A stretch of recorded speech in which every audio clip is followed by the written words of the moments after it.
बहुत बहुत स्वागत है दोस्तों। तो आज हम पढ़ेंगे नंबर सिस्टम के 20वें वीडियो के बारे में, जो कि जियोमेट्रिक प्रोग्रेशन। जी हाँ दोस्तों, जो कि गुणोत्तर श्रेणी इसका हिंदी होता है। तो गुणोत्तर श्रेणी यानी जैसे क्वेश्चन से समझते हैं। तो जैसे क्वेश्चन है दोस्तों 5, 10, 20, 40। तो गुणोत्तर श्रेणी का मतलब होता है दोस्तों कि हमेशा ही आपको 1:2 के 1 रेशियो में ही टूटेगा। तो जैसा दोस्तों ये 5, 10, 20, 40, 80 होगा। तो ये आपको पहला हो गया A1, A2, A3, A4, A5।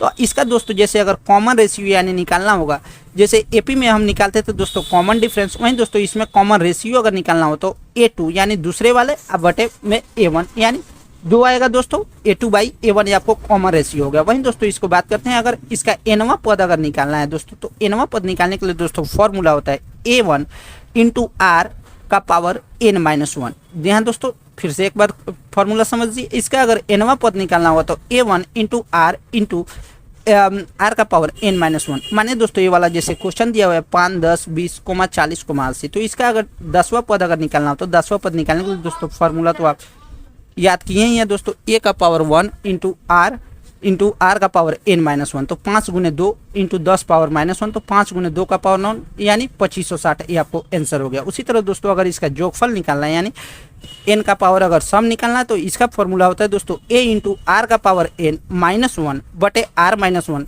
यदि अगर R यानी R 1 से बड़ा होगा, जबकि अगर R अगर 1 से छोटा होगा तो इसका फॉर्मूला ये वाला होता है दोस्तों, जैसे S का पावर n,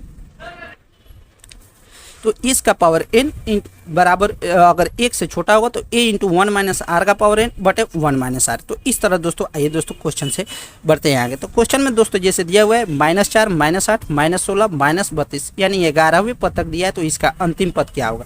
तो सबसे पहले दोस्तों इसको आप निकाल लीजिए। तो ये आपको हो गया दोस्तों A1, A2, A3, A4। तो सबसे पहले दोस्तों इसमें आप R निकाल लीजिए। जी हाँ दोस्तों, कॉमन रेशियो निकाल लीजिए। तो कॉमन रेशियो निकालने के लिए दोस्तों A2/A1 यानी -8 में बटे -4। तो ये आपको कॉमन रेशियो यानी R हो गया, जो कि आपको 1 से बड़ा है। तो 1 से बड़ा है दोस्तों, तो फॉर्मूला दोस्तों आपको तो याद होगा ही कि A × R का पावर n-1/R/1। तो ये आपको हो गया दोस्तों। जैसे 11वां पद तक पूछा है तो S का पावर 11 बराबर A × R का पावर 11 - 1/R-1। तो ये आपको हो जाएगा R जैसे दिया हुआ है दोस्तों -2, तो A हो गया दोस्तों -4 और R का पावर 11। तो 1 और 2 का पावर 11 और माइनस, तो 2 का पावर 11 -4 × 2 का पावर 11 होता है दोस्तों 2048। और 2048 में से ये घटेगी तो कितना 2047 हुआ।